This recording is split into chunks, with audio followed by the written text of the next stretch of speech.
네, 오늘은 소요일문답 제 43문, 44문 공부하는 시간을 가져보게 될 텐데, 십계명의 서문의 교훈에 관해서 말씀을 해주고 있습니다.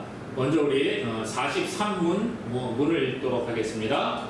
십계명의 서문이 무엇인가? 십계명을 시작하는 서문이 무엇이냐에 대해서 물어봅니다. 답을 볼까요? 십계명의 서문은 나는 너를 애굽 땅 종되었던 집에서 인도하여 낸 내 하나님 여호와니라 이다. 네, 오늘 우리가 읽었던 말씀이지요. 또 43문을 같이 한번, 44문을 같이 한번 보도록 하겠습니다. 십계명의 서문이 우리에게 교훈하는 것이 무엇인가? 네, 답을 볼까요? 십계명의 서문이 우리에게 교훈하는 것은 하나님께서 주도 되시고 우리 하나님도 되시고 또 우리의 구속자도 되시기 때문에 우리가 마땅히 그의 계명을 지켜야 하는 것이다. 네, 오늘은 십계명의 서문에 관해서 살펴보기를 원하는데, 서문 우리가 읽었던 나는 너를 애굽 땅 종되었던 집에서 인도하여 낸 내 하나님 여호와니라, 이 말씀을 중심으로 해서 우리에게 교훈해 주는 것들이 무엇인가 한번 살펴보기를 원하는 겁니다. 우리 지난 시간에 십계명의 대강령에 대해서 한번 살펴보았는데, 먼저 위로는 하나님을 사랑하고 또 옆으로 이웃을 사랑하라, 그렇게 말씀하셨다고 했어요.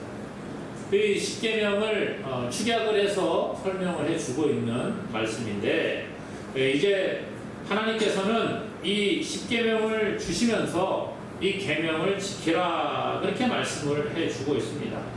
왜 계명을 지켜야 되는가? 십계명의 서문을 통해서 우리가 이 계명을 지켜야 될 이유가 무엇인가를 조금 살펴보기를 원합니다. 먼저 하나님께서 우리의 주인이 되시기 때문에 계명을 지켜야 한다는 거예요. 하나님이 우리의 주인이 되신다. 말씀은 우리에게 그런 얘기하는 거예요.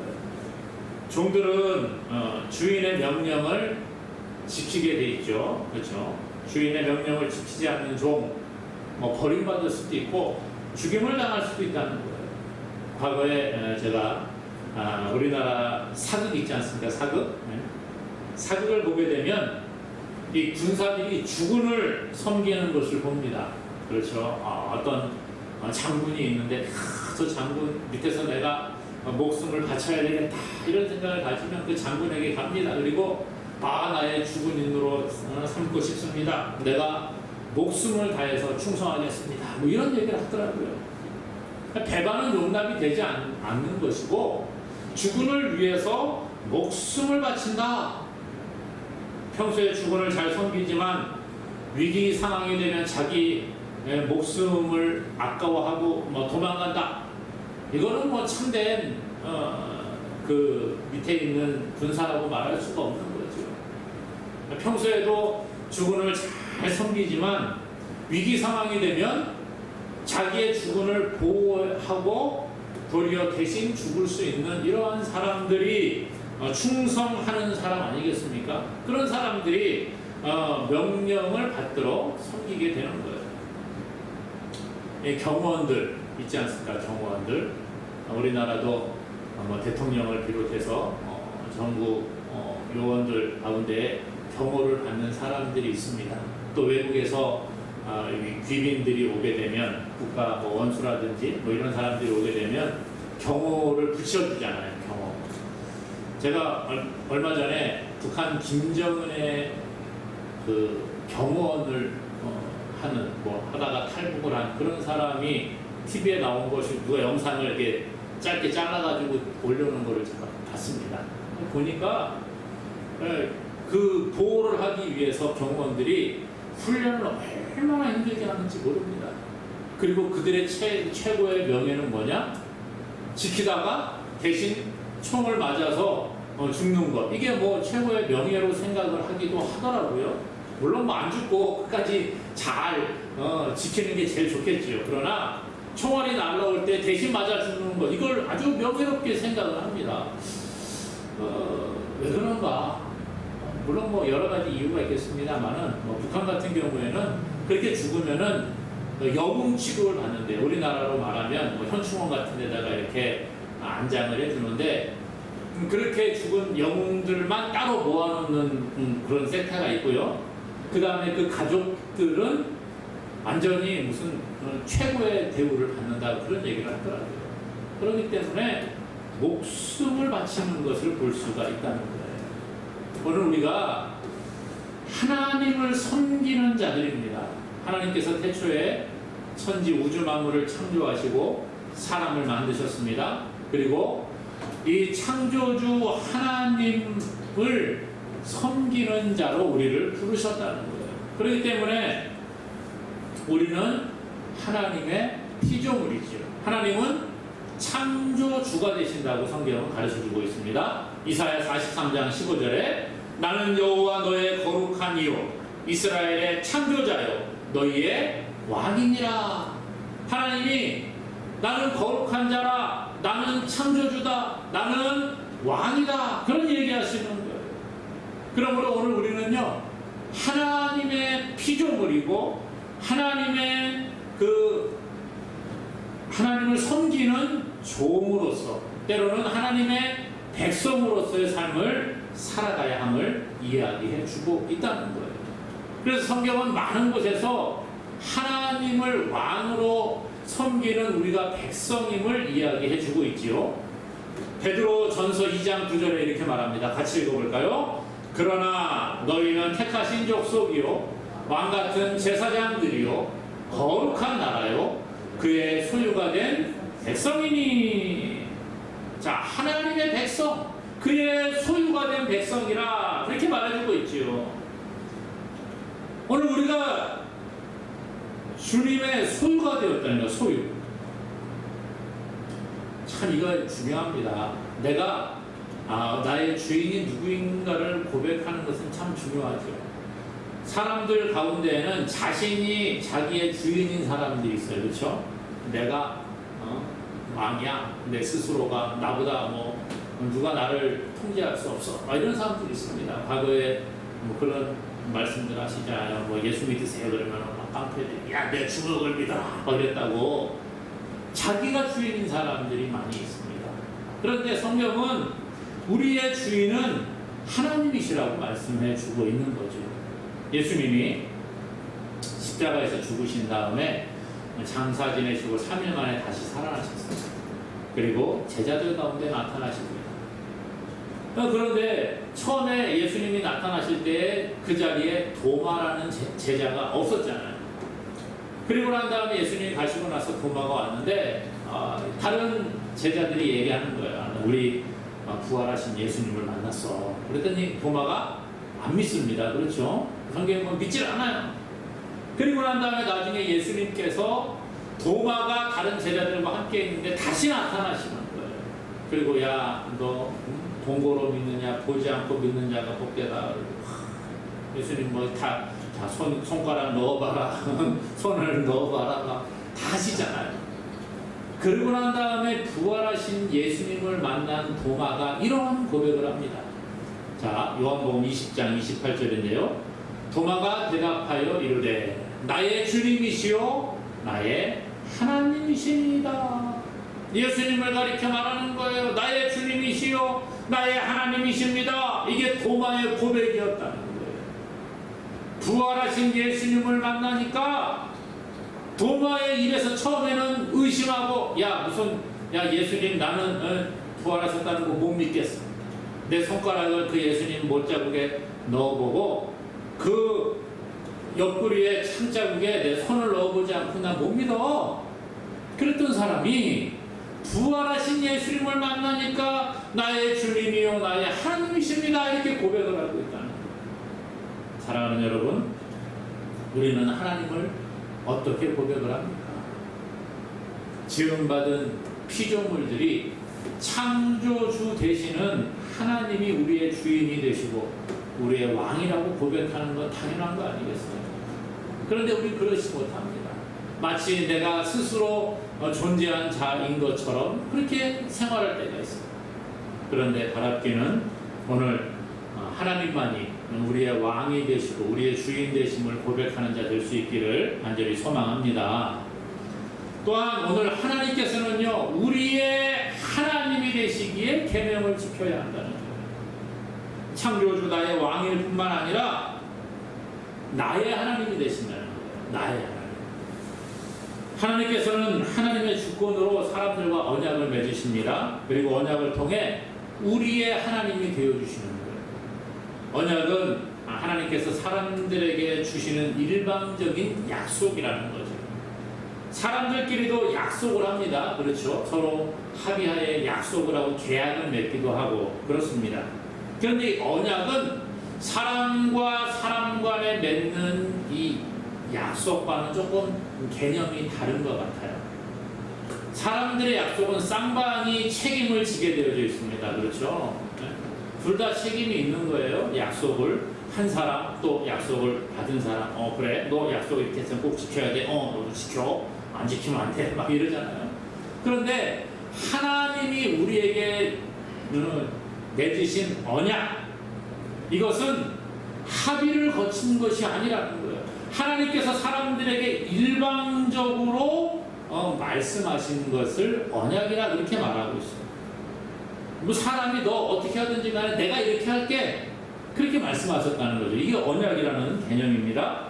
하나님께서는 아브라함을 부르시고 하나님이 아브라함과 계약, 언약을 맺으십니다. 그리고 그 자손들에게 언약을 맺으시고 그들의 하나님이 되시는 거예요. 아브라함아, 너 고향과 친척과 아버지의 집을 떠나서 내가 지시할 땅으로 가라. 나는 너의 하나님이 되겠다. 내가 너에게 복을 주고 너를 번성하게 하겠다. 이런 약속을 하셨어요. 아브라함이 뭘 많이 하나님께 드렸다는 말이 없어요. 아브라함이 먼저 제단을 쌓고 하나님께 제사를 지냈다 이런 말이 없습니다. 그런데 하나님께서 먼저 아브라함에게 찾아오시고 일방적으로 복을 약속하시는 거예요. 일방적으로 내가 너를 선택하고 내가 너를 복 주겠다. 내가 너의 자손들에게 복을 주겠다. 이렇게 약속하시는 거예요. 이것이 바로 하나님의 언약이라는 겁니다. 언약. 자, 민수기 15장 41절 같이 한번 읽어볼까요? 나는 여호와 너의 하나님이라. 나는 너희의 하나님이 되려고 너희를 애굽 땅에서 인도해 내었느니라. 나는 여호와 너의 하나님이라. 아멘. 하나님은 그런 얘기하십니다. 나는 너의 하나님이다. 너희의 하나님이 되기 위해서 너희를 애굽 땅에서 인도해낸다. 출애굽한 이스라엘 백성들을 향하여 말하는 거거든요. 애굽에서 이스라엘 백성들이 나올 때 하나님께 뭐 약속한 게 사실 없어요. 근데 하나님이 일방적으로 애굽에서 건져내 주시는 거예요. 그리고 뭐라고 해요? 나는 너희의 하나님이 되려고 너희를 애굽 땅에서 인도하여 내었다. 나는 너희의 하나님이다. 그렇게 이야기한다는 거죠. 이게 바로 하나님의 약속, 언약이라 그렇게 말하고 있어요. 호세아 13장 4절은 이렇게 말합니다. 그러나 애굽 땅에 있을 때부터 나는 내 하나님 여호와라. 나밖에 내가 다른 신을 알지 말 것이라. 나 외에는 구원자가 없느니라. 하나님은 우리의 여호와 하나님이 되시는데 하나님만이 신이고 하나님만이 구원자가 되신다는 거예요. 이스라엘 애굽에서 인도하신 그 하나님께서는 오늘 저와 여러분들을 천국으로 인도하시는 줄로 믿습니다. 그러므로 야 이스라엘 백성들 너는 나의 백성이라 그렇게 말씀하신 하나님께서 오늘 저와 여러분들에게 뭐라고 해요? 야 너희도 나의 백성이야 그렇게 말씀하신다는 거예요. 예레미야 31장 1절에 이렇게 말합니다. 여호와의 말씀이니라. 그때 내가 이스라엘 모든 종족의 하나님이 되고 그들은 내 백성이 되리라. 이스라엘 모든 종족의 하나님이 되고 그들은 내 백성이 되리라. 지금 이 하나님의 약속의 말씀이 우리에게도 동일하게 적용되는 줄로 믿으시기를 바랍니다. 그 하나님께서 우리의 하나님이 되심을 믿어야 되는 거예요. 우리의 하나님, 나의 하나님, 이스라엘 나라만의 하나님이 아니라는 거예요. 이스라엘 백성만 구원하신 하나님이 아니라는 거예요. 오늘 우리 예수 믿는 하나님의 백성들의 하나님이 되시는 줄로 믿습니다. 이게 바로 하나님의 약속이라니까요. 네? 이 김기동 목사의 하나님만 되시는 게 아니라 여러분들의 하나님이 되시는 거예요. 야, 이게 장로님이 믿는 하나님 참 대단해요. 근데 내가 믿는 하나님은 나한테 아무것도 안 해주시네? 막 그러면 안 돼요, 여러분. 네? 누가 어떤 TV에 나와서 간증을 하면 와, 대단하다. 와, 그런 일이 있었니? 야, 하나님이 저렇게 역사하셨네? 우리 그럴 때 있잖아요. 그리고 넘어가서는 안 되는 거예요. 그 하나님이 나의 하나님이 되신다니까요. 그 간증한 그분의 하나님이 오늘 우리의 하나님도 되시는 거예요. 그래서 그분에게 그렇게 역사하신 하나님이 오늘 나에게도 역사하시는 거예요. 김 집사님에게 역사하신 하나님이 오늘 나에게도 역사하시는 거예요. 그 권사님에게 역사하신 하나님이 오늘 나에게도 동일하게 역사하시는 하나님이 되신다는 거예요. 그러므로 오늘 어떤 목사님이 기도해서 응답받았다, 어떤 장로님이 어떤 집사님이 기도해서 응답받았다, 그 하나님이 우리의 하나님이 되시니까 우리도 기도하면 응답받을 수 있다는 거예요. 오늘 우리는요, 하나님이 나의 하나님이 되심을 고백하는 자가 되어야 합니다. 누구의 하나님, 누구의 하나님, 그것으로 끝나서 안 된다니까요. 오늘 바랍기는 하나님을 향하여 여호와 하나님은 나의 하나님이 되십니다 라고 고백하는 저와 여러분 되기를 다시 한번 주님의 이름으로 간절히 소망합니다. 또 말씀해 보니까 하나님께서는 구원의 하나님이시기 때문에 계명을 지켜야 한다. 왜 우리가 계명을 지켜야 하느냐? 하나님은 우리의 구원의 하나님이 되신다는 거예요. 이스라엘 백성들이 애굽에서 나오기 전까지, 모세의 인도를 통해 애굽에서 나오기 전까지는 무슨 삶을 살았어요? 애굽에서 종의 삶을 살았습니다. 벽돌을 굽고, 그것을 건물을 만들고, 그런 허드렛 일을 다 하며 살았잖아요. 그런데 하나님께서 모세를 통해서 이스라엘 백성들을 구원하십니다. 왜 구원하세요? 이미 약속하신 말씀을 이루는 거예요.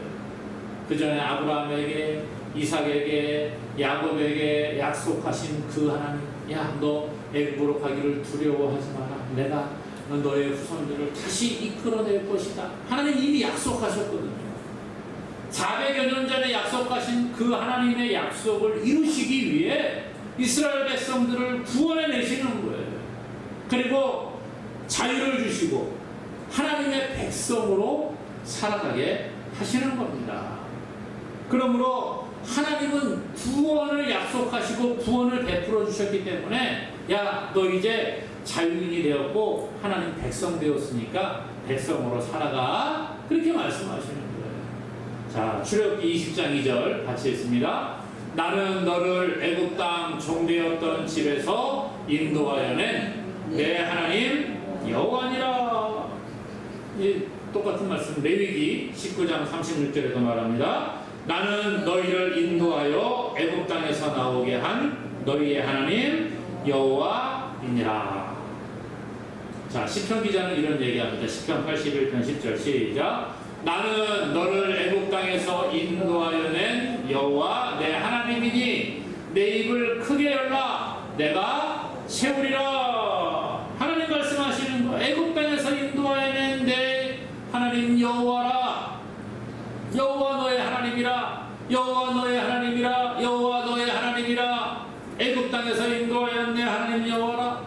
무슨 얘기예요? 이게 종되었던 삶을 살던 너를 건져내서 자유인이 되겠다. 하나님 백성이 되겠다. 그러므로 뭐 하라고요? 하나님의 백성의 삶을 살아가라, 그 말이에요. 왜 우리가 계명을 지켜야 되느냐? 우리를 구원하시고 우리를 하나님의 백성 삼으셨기 때문에 하나님의 말씀을 따라 살아가라는 겁니다. 이게 바로 하나님의 그 약속의 말씀이라는 거예요.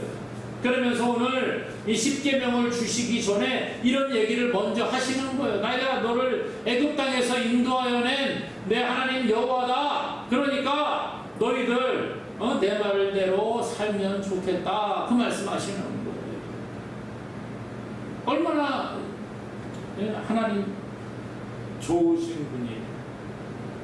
우리를 종되었던 곳에서 인도하여내고 죽음에서 구원하시고 새 생명을 주시고 하나님 백성 되게 하셨잖아요. 그렇기 때문에 그 하나님의 백성으로서 어떻게 살아가야 될 것인가 말씀하시는 것에 순종하는 것이 필요한 거예요. 오늘 우리는 대한민국에 살기 때문에 대한민국 국민으로서 대한민국의 법을 지키며 살아가는 거잖아요. 오늘 우리가 영적으로는 하나님의 백성이기 때문에 하나님께서 세우신 법 안에서 우리가 살아가는 게 당연하다는 거예요. 하나님은 오늘 이스라엘 백성들뿐만 아니라 오늘 저와 여러분들을 구원하셨습니다. 하나님의 백성으로 삼아주셨다는 거예요. 죄와 죽음의 종로로 타던 모습에서 구원해서 하나님의 자녀, 하나님의 백성이 되게 하셨어요. 이것이 얼마나 귀한 복인지 모릅니다. 성경은 많은 곳에서 우리가 하나님의 자녀가 되었다, 하나님의 백성이 되었다 이런 얘기하죠. 이사야 43장 1절에 이렇게 말씀합니다. 같이 읽어볼까요? 야곱아, 너를 창조하신 여호와께서 지금 말씀하시느니라. 이스라엘아, 너를 지으신 이가 말씀하시느니라. 너는 두려워하지 말라. 내가 너를 구속하였고 내가 너를 지명하여 불렀나니 너는 내 것이라. 너는 뭐라고요? 내 것이라. 하나님의 소유라. 하나님의 백성이라. 그렇게 말하는 거예요. 이사야 43장 11절은 이렇게 말합니다. 나 곧 나는 여호와라. 나 외에 구원자가 없느니라. 우리를 구원할 분은 누구예요? 하나님 여호와, 하나님 한 분밖에 없다는 거예요. 나 외에 구원자가 없느니라. 세상은 이쪽에 가도 구원이 있고 저쪽에 가도 구원이 있다고 말합니다. 그러나 아니요. 거기에 구원이 없는 거예요. 성경은 분명히 말합니다. 나 외에 구원자가 없다. 예수님께서도 내가 곧 길이요 진리요 생명이니 나로 말미암지 않고는 아버지께로 올 자가 없느니라. 그랬습니다. 오늘 이것을 우리가 잘 기억해야 합니다. 하나님은 우리를 구원하신 구원자가 되시고 구원하셔서 우리를 하나님의 백성으로 삼으시는 거예요. 그렇기 때문에 우리의 구원자 되신 하나님의 백성으로 우리가 살아가기에 하나님의 계명을 지키라 이렇게 말씀하는 거죠. 그래서 이스라엘 백성들 애굽에서 나와서 애굽의 종으로 살 때 누구의 계명을 지켰어요? 애굽의 바로의 계명을 지켰잖아요. 그렇죠? 바로가 하라는 대로 하고. 왜요? 애굽의 종이었으니까, 바로의 종이었으니까 바로가 시키는 대로 안 하면 안 되는 거예요. 애굽을 나오기 전에 하나님께서 그 재앙을 막 내리실 때에 바로가 그러잖아요. 처음에는 벽돌 만들 집도 뭐 이렇게 제공해주고 했는데 나중에 안 되니까 야 너희들 벽돌에 들어갈 그 집도 너희들이 다 구해가지고 와서 만들어야 돼. 그러니까 어떻게 해요? 아주 죽을 것 같은데도 그걸 구하러 가잖아요. 그게 법이거든요. 과거에는 바로의 명령에 복종했던 사람들이 이제는 하나님의 백성 되었으니까 누구의 말씀을 들어야 돼요? 하나님 말씀 들어야죠. 그게 당연한 거예요. 그게 오늘 우리는요 하나님의 백성이 되었습니다. 천국 백성이 되었어요. 그렇기 때문에 누구의 말씀을 들어야 돼요? 하나님 말씀 듣는 자가 되어야 됩니다. 그런데 그렇지 못한 자들이 너무 많은 거예요. 내 마음대로 살고 과거에는 내 마음대로 살았어도 그것을 이제는 내려놔야 되는데 내 마음대로 살았다는 게 뭐예요? 마귀가 시키는 대로 살아가는 거예요. 야, 그냥 이 세상 즐기면 돼. 적당히 타협하고 살아. 불법을 저질러도 안 들키면 괜찮아. 이게 세상의 모습이죠. 죄의 종의 모습입니다. 그런데 하나님께서는 우리를 구원하셔서 너 이제부터 나의 백성으로 살아야 돼.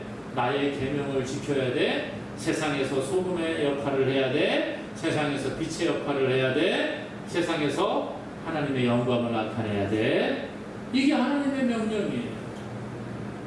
그러므로 오늘 우리의 삶을 한번 돌아볼 수 있기 원합니다. 분명히 성경은 하나님이 우리의 구원자가 되신다고 말하는데 하나님의 백성으로 과연 살아가고 있는가? 아니면 하나님의 백성이라고 하면서 아직도 마귀의 종의 모습으로 살아가고 있지 않는가? 우리 자신을 돌아보고 바라기는 우리가 하나님의 백성으로 살아가서 하나님이 예비하신 복을 누리는 저와 여러분 되기를 주님의 이름으로 간절히 축원합니다.